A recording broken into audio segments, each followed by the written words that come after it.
Ikiwa umepita mwezi mmoja na wiki kadhaa tangu kijana Baraka Melami, huyu ni mkazi wa Rumeru mkoani Arusha, kukumbwa na tukio la kutisha baada ya mke wake kumkata nyeti zake. Kijana huyo ameendelea kuwaangukia Watanzania na kuiomba serikali kumpatia msaada, kwani amekuwa akikabiliwa na maumivu makali kutokana na kutumia mpira maalum kwa ajili ya haja ndogo. Hii ni ripoti ya mwenzangu Msagati Julius ikiarifu zaidi. Mtindo mpya wa maisha na mtazamo wake kama mwanaume humuumiza zaidi kijana Baraka Melami, kwani kwa sasa anapitia maumivu makali mara baada ya kuondolewa kiungo muhimu kwenye mwili wake, kwani jeraha bado halijapona, huku athari nyingine ni za kisaikolojia. Baraka anatumia wasaa huu kuwataka Watanzania kumkumbuka kwa chochote ili angalau waweze kuwekewa mfumo rahisi wa yeye kupata haja ndogo. Wananchi, naona kabisa kama mlinisahau, bado mimi ni mgonjwa. Lakini serikali hawakuniwekea hata mkono yote. Nimeomba msaada, serikali hawakuniona hata kabisa. Na nikawa najiuliza, kwani serikali hawanitambui na mimi ni mwananchi wao? Jeraha niliokuwa naye sio jeraha kidogo. Kama mtu aliokatwa mguu au mkono, jeraha langu ni kubwa sana. Sasa inaniletea changamoto mpaka kwenye moyo.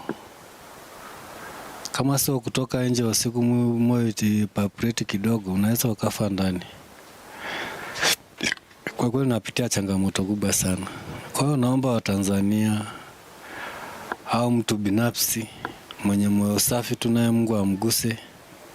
Sababu pesa tutaikuta tu, lakini ukimsaidia mwanadamu wenzako, hakika umeweka hazina kwa Mungu. Ambayo changamoto iliyoko sasa hapa kwangu ni mingi sana, kwa sababu kuna mpira yuko kwenye mwili wangu hapa. Bado inaniumiza sana. Na hapa nilipo sina nguvu yoyote ya kusema ndaweza kujitatua mwenyewe. Kwa hiyo ndio maana nalia na serikali pia nao aniwekee mkono.